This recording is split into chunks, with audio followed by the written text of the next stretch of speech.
Hello, good evening. Welcome to our Tuesday night episode of Brett's Old Time Radio Show. A huge thank you for joining me once again for our regular late night visit to those dusty studio archives of old time radio shows right here at my home in the southwest of the United Kingdom. I'm Brett. I'm your host for our Nighttime Podcast. Welcome along to another episode. Lola and I are in the studio with the air conditioning going, so I don't know if it's noisy in the background. Hopefully not. Lola's fast asleep just behind my chair.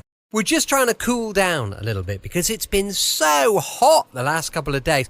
I'm not complaining because obviously we get pretty miserable winters, so we need to make the most of the summers. But oh my goodness, it's been on the warm side.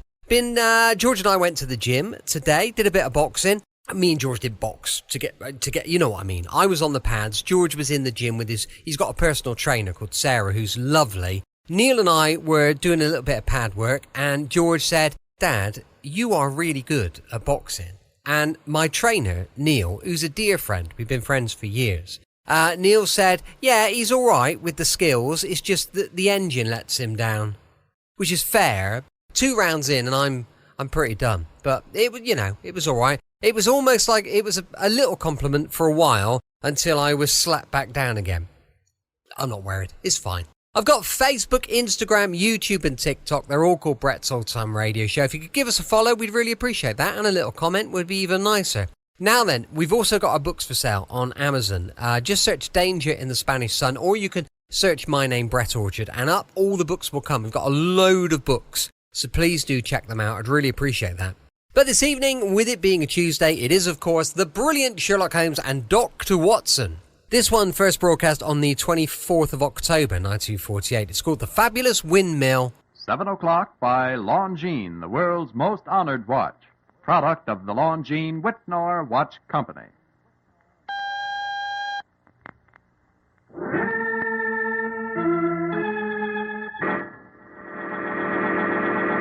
From New York City, the makers of Clipper Craft clothes for men and more than 1,200 leading retail stores from coast to coast presents Sir Arthur Conan Doyle's immortal character, the world's most famous detective, Sherlock Holmes, starring John Stanley.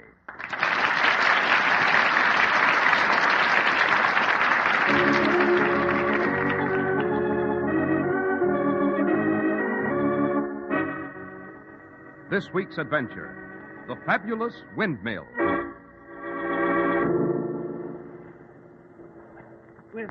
We've dug terribly deep into the earth, Holmes.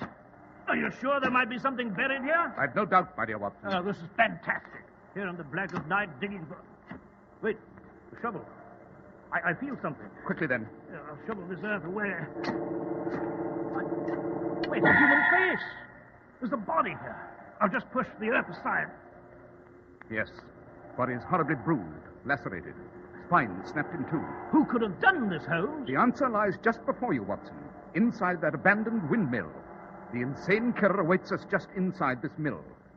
Shall we step in to see him? Here's the door.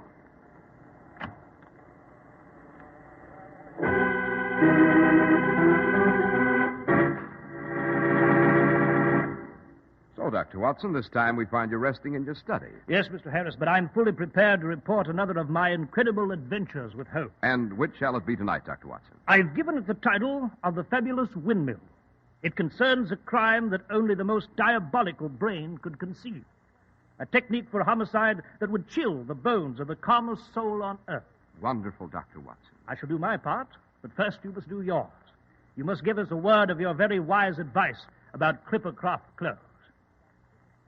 A really pleasant surprise is in store for you at the friendly independent store in your community that sells Clippercraft clothes. It's a suit that's so beautifully tailored, of such superb fabrics, that you're likely to say, now there's a suit I wish I could afford. And then you'll glance at its price, and will you be surprised? Only $40 and $45. How is this possible? Well, more than 1,200 of this country's finest independent stores have concentrated their immense purchasing power to really give your hard-pressed dollars a break. No wonder Clippercraft can give you the extra long wear of rich, full-bodied worsted suits at only $45. Ask to see them at the fine independent store in your community whose clothes bear the Clippercraft label.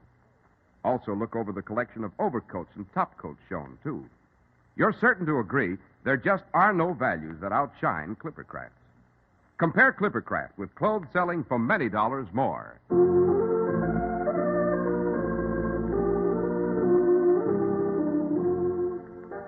And now, Dr. Watson, may we have a look into the fabulous windmill? The windmill was on the Isle of Walcheren, in the Dutch province of Zeeland. It was just behind the huge sea dikes. The windmill stood silhouetted against the moon, while just beyond the earthen ridges of the dikes, the sea lashed at the coast furiously. A man wrapped in an oilskin and wearing gigantic boots was pounding at the door of the windmill.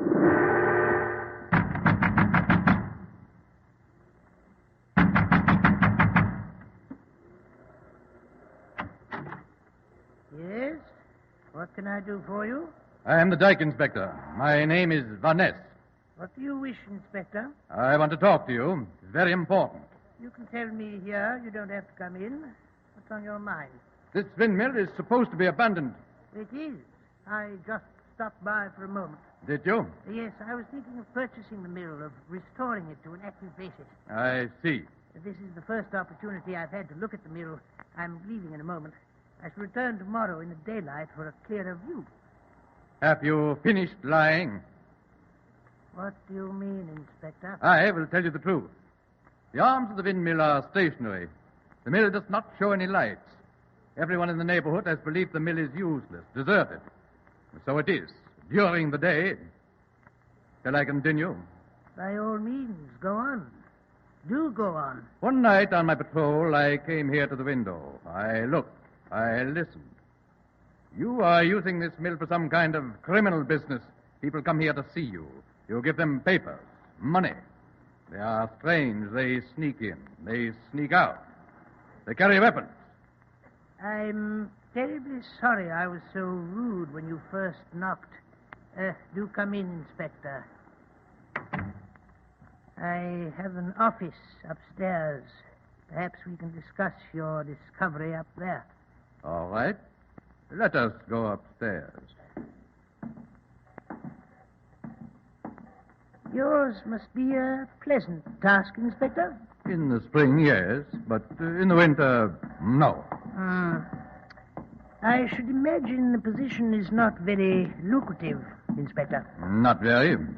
Then you might be interested in a few guilders to, shall we say, supplement your weekly pittance. I might be. I would be grateful if you would forget about this particular windmill. I have a few guilders in a chest at the top of this stairway. I'd be delighted to give them to you. How much? Here we are. Chest is over there. Say 1,000 guilders? Satisfactory? No. How much, then? 5,000. You've elaborate notions, Inspector. 5,000. Not 1 guilder less. I wouldn't be difficult if I were you. You cannot frighten me. I drive the bargain. I have only to report you to the police.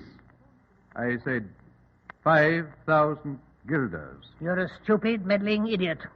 It would not be worth 1 guilder to buy your silence. I haven't any way of knowing that you would not betray me after you'd collected the money. Get out. You will not pay my price? I will pay nothing. I shall go to the police. Go on. Police headquarters is less than a mile away. You do not want to reconsider? No. Good night, Inspector. Good night.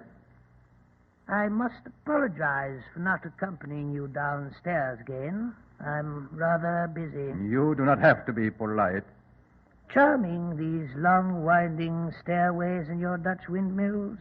Most picturesque. Convenient, too. Convenient? Yes. If I should want to do away with someone, for instance... If what? All that's necessary is for me to push them! Ah!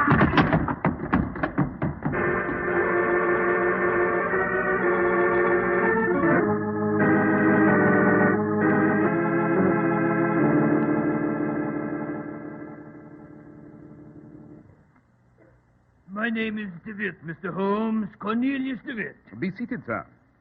This is my friend and colleague, Dr. Watson. How do you do? Dr. Watson? May I ask, Mr. DeWitt, what brings you here to Baker Street? I am the chief of police on the island of Walcheren, Mr. Holmes. It's on the western shore of the Netherlands. Ah, the Netherlands. Mr. DeWitt, in addition to your police duties, You have a domineering wife, and you were once employed by a railway. Well, your reputation, Mr. Holmes, is evidently well deserved. Holmes, how do you know these intimate details about Mr. DeWitt? Because he's making a desperate effort with his hand to conceal his cravat, which obviously embarrasses him. Because if it's garishness, it's clear that he must possess a domineering mate who has forced him to sport the article of apparel, although he disapproved of it. Correct, sir? Absolutely, Mr. Holmes. As for your railway background, you take an extraordinarily long step for a man of your stature, a characteristic of railway employees who've spent many years walking over ties. However, I assume you haven't come to Baker Street to discuss yourself. You've a case, I should say. A very difficult case, Mr. Holmes. That is why I've come to you. We had a dike inspector named Van Ness. He's vanished. Really? When? Under what circumstances? He left on his usual tour of duty one afternoon. He patrolled a few miles of the shore. He was never seen again. Did anyone along his customary route see him that day? No one. Have you examined the patterns of his private life? Oh, very carefully. But Mr. DeWitt, it yielded nothing? Nothing. He was happily married. He had no offspring. He owed a few small debts. That is about all. Well, couldn't he have fallen into the sea by accident? Oh, I hardly think so, Dr. Watson. Van Ness was a thoroughly experienced hand at strolling along the dike road. I cannot help feeling he met a band of thieves or murderers. Would you come to Valkyrie, Mr. Holmes, and help us find the poor chap? Most certainly, Mr. DeWitt. The disappearance of Inspector Van Ness has a pungent, irresistible odor of deep intrigue.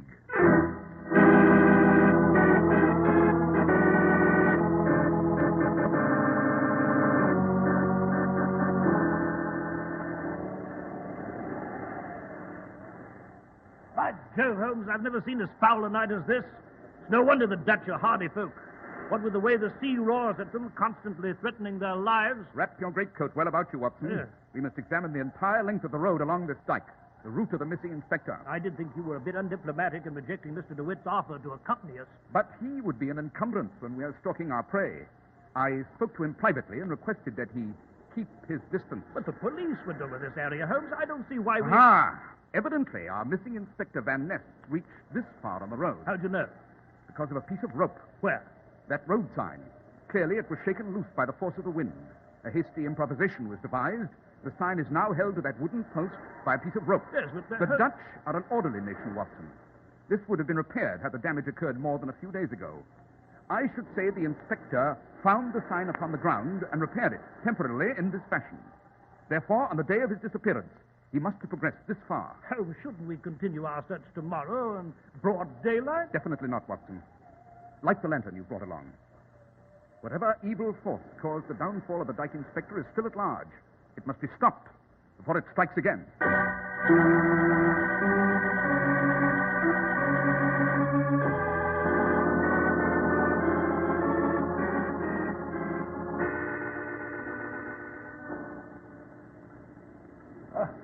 Oh, really, Holmes, we've walked quite a distance, you know.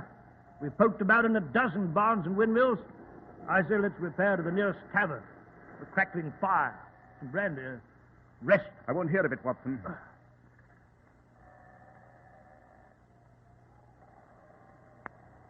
Hello, hear that? What? Listen. What the dickens could that be? It originates to our left, perhaps from that windmill. Come off the dike and across this meadow. Must you dash so quickly, Holmes? Yes, it does come from that windmill. Let's have a closer look. It looks abandoned to me. The windows are boarded up. The arms don't move. The wood on the sides is rotting away. There's the cause of the sound we heard. The door to the mill. It's open. It's swinging back and forth in this wind. Shall we have a look inside? Not just yet. It's conceivable that we've more to learn by examining the surroundings. The lantern, Watson. Turn it about. Yes. Very well. See the mill better now? Yes. No distinctive markings. To the right, Watson, so the beam falls to the right. Grass has grown over the pathway leading to the mill. Of course it has. The mill's abandoned, Holmes. That's definite. One moment. What is it? The earth. You see? The earth? Step over here. Notice that earth, Watson. What do you see? Well, sort of a patch of earth that looks much lighter than the rest of the earth. There can be only one reason for that, my dear Watson. The earth's been freshly turned. There's less organic matter in subsoil. Notice how much more tightly packed the earth is all around that patch. Someone's been digging in the spot. To conceal something, eh? We shall soon know. Look about you. These farmers often leave a shovel or two lying by the mill. All right. There's none here, Holmes. Try closer to the mill. Yes, I found one. Excellent. Now we shall dig for whatever secret lies deep below the seemingly innocent grass.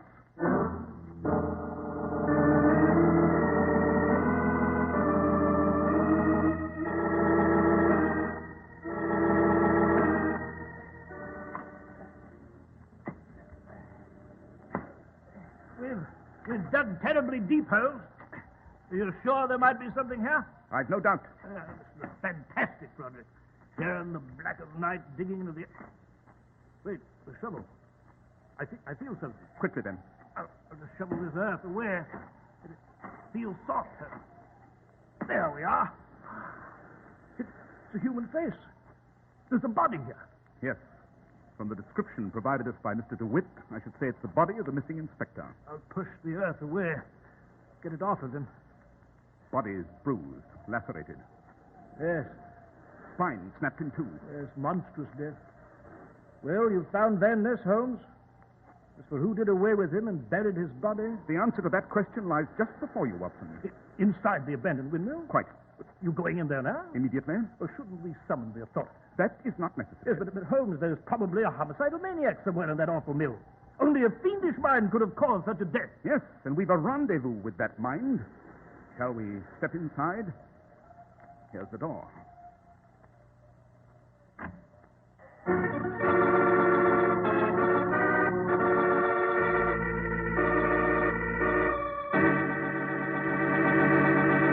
Well, Dr. Watson, I'm curious to know what will become of Mr. Holmes when he steps inside of the fabulous windmill. It was unbelievable, Mr. Harris. I've a most gripping revelation for you. But right now, you've an interesting, vital message, too, I don't doubt, about Clippercraft clothes. Pay a visit to your Clippercraft dealer tomorrow. You'll find much to amaze you in the new selection of Clippercraft. Expensive-looking fabrics that are as long-wearing as they are smart. Tailoring you can tell was done by experts, and really smooth, comfortable fit. Clippercraft suits have the exclusive look of high-priced garments, yet you can own one at just a thrifty $40 or $45. The Clippercraft plan makes all of this possible. It concentrates the huge buying power of more than 1,200 of America's finest stores from coast to coast and border to border. It keeps Clippercraft's factories on a full-time basis throughout the year. Naturally, there are generous savings in manufacturing and distribution, savings that are passed on to the millions who wear Clippercraft. That's why clothing experts agree Clippercraft suits are the last word in value. That's why men who know insist on Clippercraft clothes. So be sure to visit the Clippercraft store in your city. These leading stores in the metropolitan area are proud to add their names to Clippercraft in your suits, top coats, and overcoats. In Manhattan, Saks 34th, Broadway at 34th. John Wanamaker Men's Stores, Broadway at 8th and 67 Liberty Street. In Brooklyn, Abraham and Strauss. In Newark, New Jersey, Boulevard Men's Shop, Kresge Newark. And in Jamaica, the B&B Clothes Shop, 16408 Jamaica Avenue. Well, Dr. Watson, I'm impatient to learn what you discovered inside the windmill. Well, Mr. Harris, Holmes and I left the body of Inspector Van Ness. And in the dead of night, with just a flickering lantern to guide us, we cautiously opened the door of the deserted mill. What do you see in there, Holmes? A table, a few chairs, millstones. Come in, Watson. Close the door. Think there's anyone upstairs? It's likely. The killer? Yes. Look, there's a cabinet. I'll open it. Papers. There's passports. Blank passports. Yes. As I thought, false passports, Watson. False? Yes. This is not the watermark of the official papers used for this purpose. Look there, Holmes. Money. Counterfeit, I should say. Let's see. Yes, note the finer lines on a pound note. The genuine are broken lines. These are actually minute dashes. What the devil is a map of India? This seems to be a list of hotels in the United States. I must admit I'm utterly baffled, Holmes. I suppose it makes sense to you, of course. Certainly. This leather book, names and addresses in it. Leopold Munkatzi, Zurich. Florence McDonough, Glasgow. What is all this? These seemingly peculiar items, Watson, possess one characteristic in common. Travel. And what sort of travel? Illicit. Travel by fraudulent passports, by worthless currency. The travel of criminals. What we have here is a magnificent display of criminal talent. It requires considerable ingenuity to create these items so beautifully. The creator, I should say, awaits us at the top of the stairs. So let us mount them. Do you know who it is? Only one mind has the fertility to conceive of the plan that I believe this is, and the finesse to execute it. It's the mind of the one man whose intellectual prowess I respect. It's the mind of Professor Moriarty. Moriarty?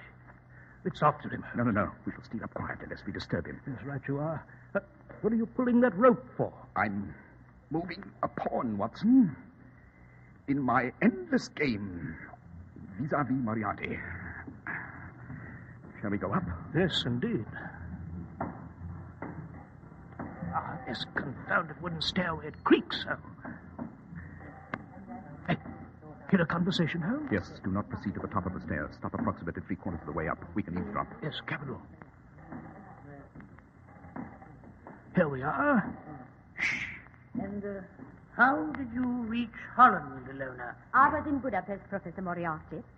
It was a macabre journey. After the funeral, when we buried my dear departed husband, I rode off in the usual black draped carriage. But my driver did not return to my home. Instead, we dashed for the border. The police were unpleasantly close to learning how my husband had died. Yes.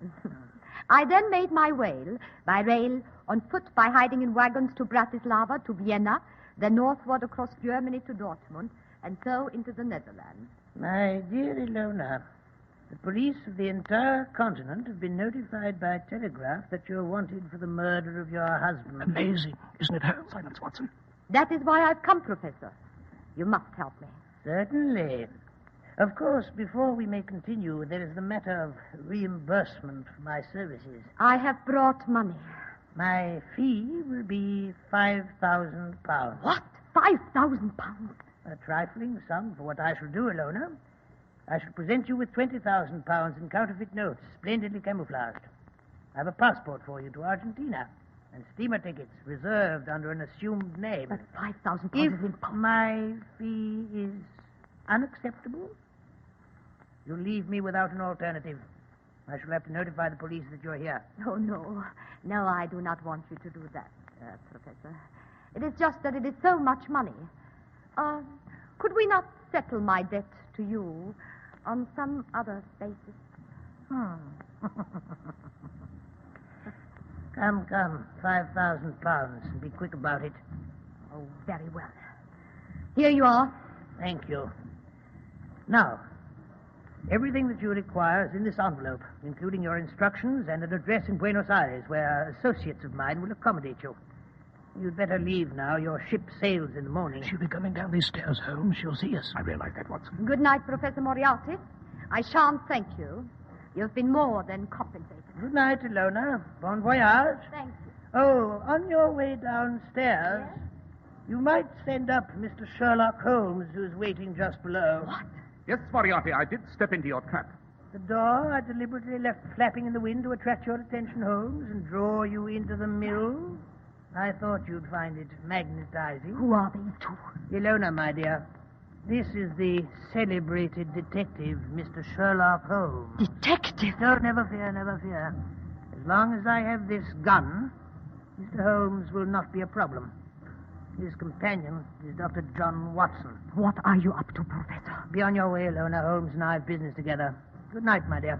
Good night. Careful, Holmes. He'll shoot at the slightest provocation. Oh, no, Dr. Watson. I've much better plans. At the window, Holmes, I could not mistake the two figures on the road of the dike. So you left the door of the mill open, Moriarty, to lure us to it. I realized this was a trap from the moment I heard the door swinging in the wind. In so secret a place as this, extra precautions would always be taken to see that the door was locked securely. Your eagerness to meet me again, Holmes, will cause your demise. Will it, Moriarty? And I have devised a special means for you to die. I must compliment you, sir, on the magnificent criminal structure you've built in this mill. This windmill is an emergency exit for the men and women of the continent who are wanted by the police. is it not? Yes, yes. For an enormous sum, you provide them with passports, money, entry visas, customs declarations, information, arms, devious routes to the farthest and darkest corners of the earth, where they may find welcome obscurity. Even more, Holmes. I've clothing for them, disguises, chemical and medical equipment in this windmill to change their appearance. An endless cavalcade of forgers, traitors, arsonists, major and minor thieves, kidnappers, murderers pass through this windmill. And thanks to my genius, they will elude the stupidities of law and live on. Now, descend the stairs, Holmes. Go on. Surely you would not choose the ignominious death of being shot by an ordinary pistol, such as I have in my hand? Very well. I shall descend. What is that horrible noise? The wooden gears of the windmill, Doctor. The tremendous, powerful gears like a dragon's teeth, turning slowly as the wind makes the arms of the mill revolve. You may see them as you go down. Look at them closely. They are relevant to your death. Awe-inspiring sight, eh, Holmes? Yes, quite. Shall I tell you how you will die tonight? I shall force you and later Dr. Watson to step closely enough to those gears so that you become caught in them. You will be slowly crushed to death, each portion of your body being ground to pulp by the teeth of the mill. A loathsome idea. Worthy of you, Moriarty.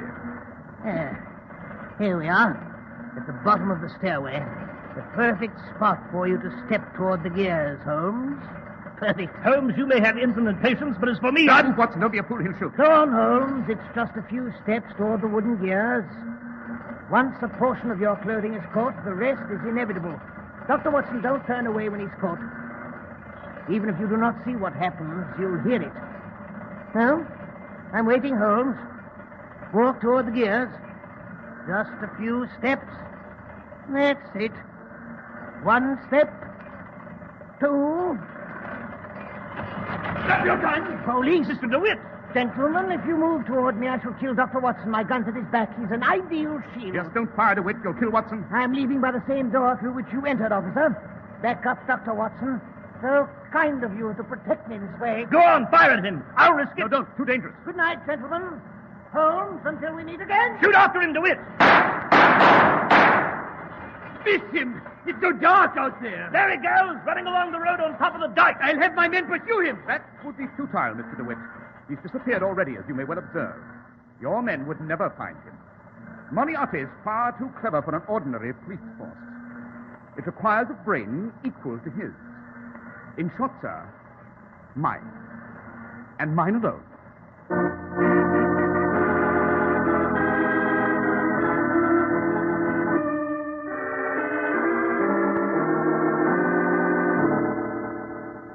Well, Holmes, it's most reassuring to be safely back here in the flat at Baker Street. Have you heard from the Volcarin police? Yes, Watson. In accordance with my suggestion, they confiscated the entire contents of the windmill. And that leather book of names and addresses, Moriarty's personal list of his clients, will be an infallible guide for the police of half a dozen nations to pick up divers, scoundrels. Ilona, the murderess. Whatever became of her? When she left the mill, she walked instantly into the hands of DeWitt and his constable. Well, that's what I wanted to ask, Holmes. How did they find us at the mill? You'll recall my saying, Watson, that I spoke to DeWitt and requested that he keep his distance. I was not foolhardy enough to embark on the venture without expecting his assistance. We agreed that he and his men would patrol the original 3 miles of the late dike inspector's post, which they did.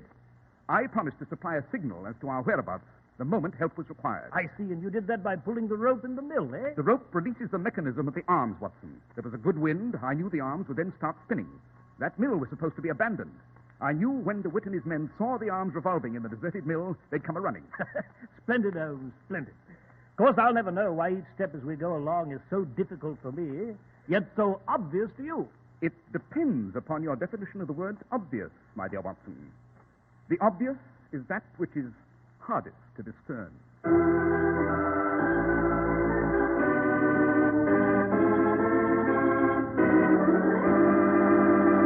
Well, Dr. Watson, the adventure of the fabulous windmill was just as hair-raising as you'd promised. Even more so, as a matter of fact.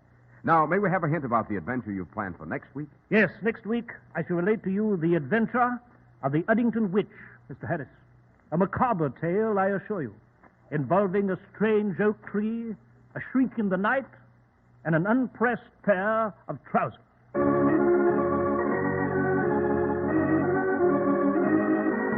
The makers of Clippercraft clothes and more than 1,200 stores from coast to coast have brought you another in the new series of broadcasts featuring the world's most famous detective, Sherlock Holmes. Our stories are based upon the character Sherlock Holmes, created by Sir Arthur Conan Doyle, and the program is produced and directed by Basil. Sherlock Holmes is played by John Stanley, Dr. Watson by George Spelden. This week's story was written by Howard Merrill with special music by Albert Berman. If you don't know your Clippercraft dealer, write Clippercraft, 200 Fifth Avenue, New York City. Be sure to listen next week to Sherlock Holmes in The Adventure of the Uddington Witch. This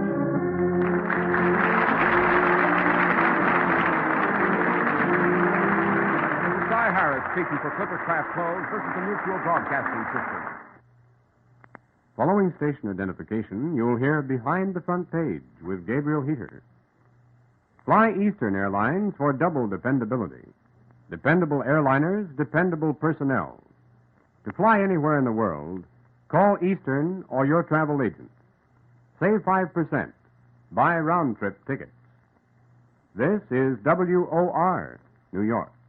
Welcome back. Hope you enjoyed our latest episode of Sherlock Holmes. And don't forget, we'll be back with Dangerous Assignment, going live at 5 p.m. UK time tomorrow. Thanks for listening. I'll be with you 7 days a week, each and every week, and I'll see you tomorrow on Brett's Old Time Radio Show. Love you. Bye.